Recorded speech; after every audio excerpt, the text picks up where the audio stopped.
বিসমিল্লাহির রহমানির রহিম। হে সমস্ত জগতবাসী, আজ আমি শামীম আলী চিশতি আপনাদের সামনে যে আলোচনাটি নিয়ে হাজির হলাম, সেই আলোচনাটি খুবই গুরুত্বপূর্ণ এবং মর্মান্তিক।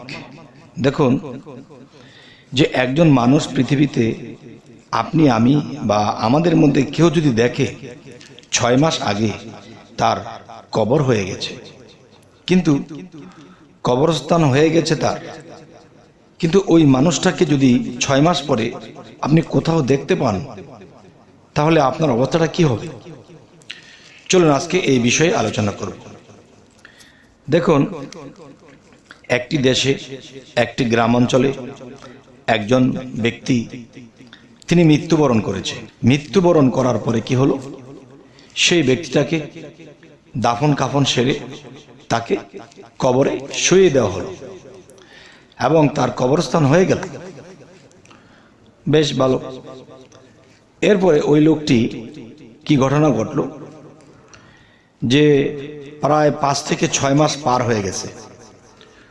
তো যে নিজে দাফন কাফন করিয়েছিল, যে নিজে তাকে কবরে শুয়েছিল এবং উপরে মাটি টাটি দিয়ে কমপ্লিট করে চলে এসেছিল, তো 5 থেকে 6 মাস পরে ওই ব্যক্তিটি একটি গ্রামের রাস্তা দিয়ে হেঁটে যাচ্ছে এবং সেখানে বিশাল বড় এক পুকুর, যেই পুকুরের মধ্যে সিঁড়ি সিস্টেম করা আছে যেখানে মানুষ গোসল করতে পারে, এমন একটি পুকুরের সিঁড়ির মধ্যে সে বসে পানি নাড়াচাড়া করছে।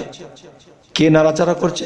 যেই ব্যক্তিটি 5 থেকে 6 মাস আগে মৃত্যুবরণ করেছিল, যার দাফন কাফন কমপ্লিট করা হয়েছিল, সেই ব্যক্তিটিকে দেখতে পাচ্ছে সে পানির মধ্যে হাত নাড়াচাড়া করছে, হাত মুখ ধুচ্ছে। তো একটু দূর থেকে ভালো করে দৃষ্টি করে দেখা যায়, কিরে সেই লোকটি তো। তো এরকম দেখে তখন সে চলে গেল, ওই লোকটির কাছে চলে গেল, গিয়ে তার পিছন দিয়ে তাকে টাচ করে বলছে, এই আপনি না মারা গেছেন, 6 মাস আগে না আপনার দাফন কাফন কমপ্লিট করা হলো, আপনি এখানে কোত্থেকে আসলেন? তখন এই কথাটি শুনে ব্যক্তিটি নিচের দিকে তাকিয়ে আছে, তার দিকে তাকায় না। দেখেন আমার দিকে তাকান, আপনি তো সেই লোকটাই, আপনি এই পোশাকেই থাকতেন, এই তো চেহারা, সমস্ত কিছু। তখন তার দিকে সেই মৃত ব্যক্তিটি তার দিকে তাকালো, তাকিয়ে তাকে বলতেছে, চুপ চুপ চুপ, কাউকে বলো না। কেন? এটা কি? এই বিষয় কি? কি আশ্চর্য! আপনি মারা গিয়েছিলেন, আমরা নিজেরাই তো আপনাকে সেই দাফন কাফন করেছি। তবে হে সমস্ত জগতবাসী, এর ফাঁকে দিয়ে একটি কথা বলে নেব। সেই কথাটি হলো, আল্লাহ কিন্তু বলেছে কোরআনে যে আমার বন্ধুদেরকে তোমরা কখনো মৃত বলিও না। আমার বন্ধুদের, আমার অলিদের, আমার আউলিয়াদের কখনোই মৃত্যু নেই।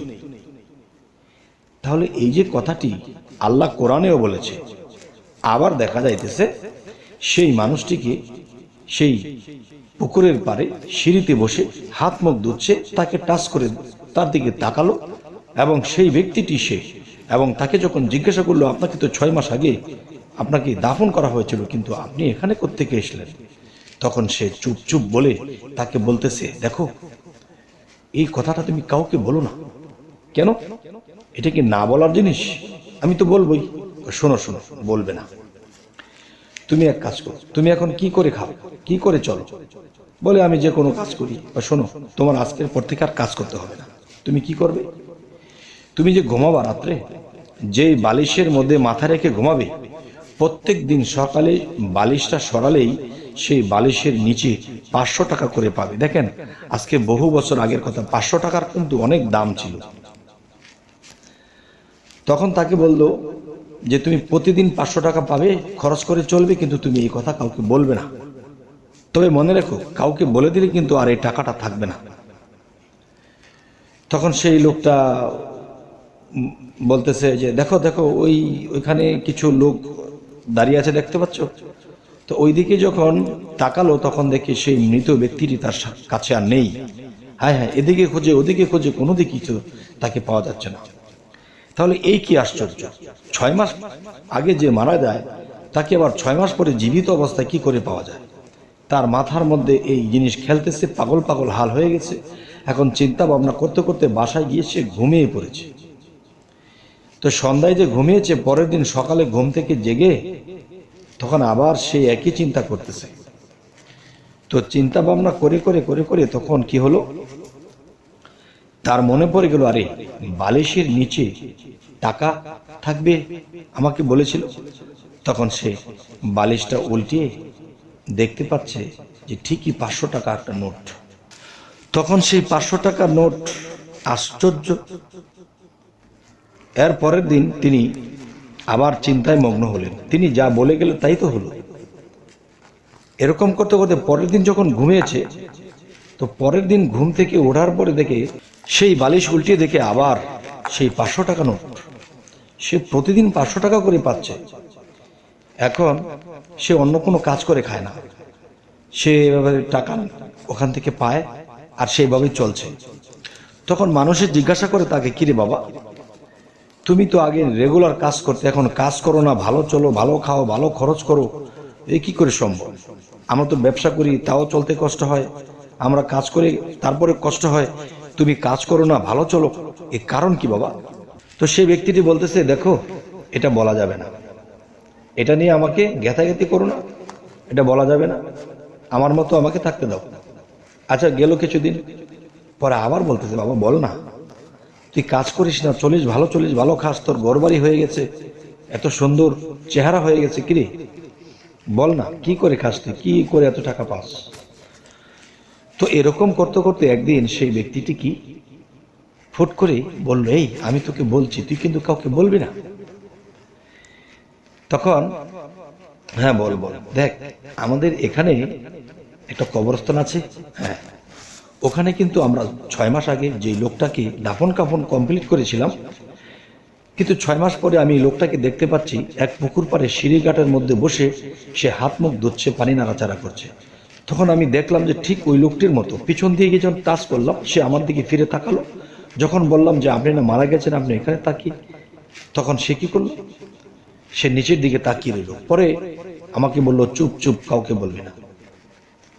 তাহলে আমি তো দিনের বেলায় ভয় পাইনি, হয়তো রাতের বেলায় হয়তো ভয় পেতাম, কিন্তু লোকটা আমাকে বলল যে এই বিষয়ে তুমি এই কথাটা কাউকে বলবে না, যদি না বলো তাহলে তোমার বিছানায়, তোমার বালিশের নিচে প্রতিদিন 500 টাকা করে পাবে।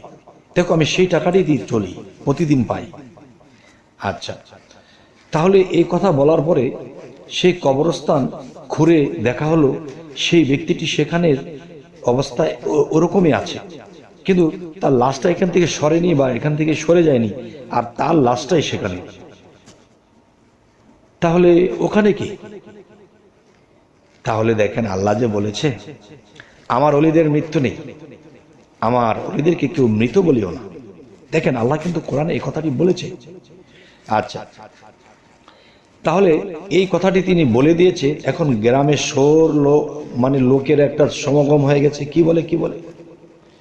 তখন তার ওই কবরস্থানটি আর কবরস্থান নেই, সেটা এখন কি হয়েছে, সেটা মাজারে পরিণত হয়ে গেছে। মানুষ ওখানে গিয়ে কিছু আবদার করলে পায়, কিন্তু যে বলে দিয়েছিল পরের দিন তার বালিশ উল্টিয়ে তার টাকাটা আর পায় না। হায় হায়, কি করে সে সর্বনাশ। আচ্ছা, তাহলে আজকে আপনাদের সামনে এই আলোচনাগুলো আনার উদ্দেশ্য কি? এর বিষয় হলো, দেখুন যে আমি যদি বলি যে মানুষ মৃত্যুর পরে আসলে দেহ পাল্টায়, কিন্তু তার আত্মা মরে না, আত্মার মৃত্যু নেই। আর সেটাই কিন্তু আল্লাহও বলেছে কোরআনে যে আমার ওলিয়া আউলিয়াদেরকে, আমার বন্ধুদেরকে কখনো মৃত বলিও না। তাহলে ওই কথার সাথে এই কথার মিল পাওয়া যায় এবং বাস্তব তার প্রমাণ হয়ে যায়। আরেকটা বিষয় দেখেন, ঈসা আলাইসাল্লাম যিনি একজন নবী, তিনি কিন্তু ঈসা আলাইসাল্লাম তিনি আমাদেরও নবী, 4জন শ্রেষ্ঠ নবীর মধ্যে তিনি একজন। আচ্ছা, তিনিও কিন্তু মৃত্যুর পরে 3 দিন পরে এসেছে, এসে বলেছে, এই তোমরা ভয় পাচ্ছ কেন, আমাকে ধরো, আমাকে ছো, আমি মরিনি, আমাকে ধরো, ছো। তখন মানুষ পালিয়ে যাচ্ছে ভয়ে, যে 3 দিন আগে তিনি ক্রোশে মারা গেল, আজকে তিনি বলছে আমাকে ধরো, আমি মরিনি, আমাকে ছুঁয়ে দেখো, আমি ভূত পেত কেউ নয়। তাহলে বোঝা গেল কি, কোরআন এবং ইনজিল শরীফের দিকে যদি আমরা লক্ষ্য করি তো অবশ্যই যে ওলিয়া আউলিয়া নবী রাসূলদের কখনোই মৃত্যু নেই। তবে হে সমস্ত জগৎবাসী, আজকের এই আলোচনা কি আপনাদের কি ভালো লাগলো? এই ধরনের আলোচনা কি আমি কোরআন দিয়ে প্রমাণ দিয়ে বললাম, তারপরও কি কেউ অবিশ্বাস করার মতো কেউ আছে? তবে বিশ্বাস করার মতো লোকই বেশি আছে, কারণ পৃথিবীতে যত খারাপ লোকই থাকুক ভালো সংখ্যাই বেশি, অবিশ্বাসী যতই থাকুক বিশ্বাসীর সংখ্যাই বেশি, কারণ আল্লাহ অলিদেরকে দিয়ে অনেক খেলা করে, এটাই বিশ্বাস। তবে হে সমস্ত জগতবাসী, যদি আমাদের এই আলোচনা ভালো লাগে তো অবশ্যই সাবস্ক্রাইব করে নেবেন এবং পরবর্তীতে যেন ভালো আলোচনা এনে দিতে পারি, এবং ফেসবুক হলে অবশ্যই ফলো করে নেবেন। সকলে ভালো থাকবেন। আল্লাহ হাফেজ।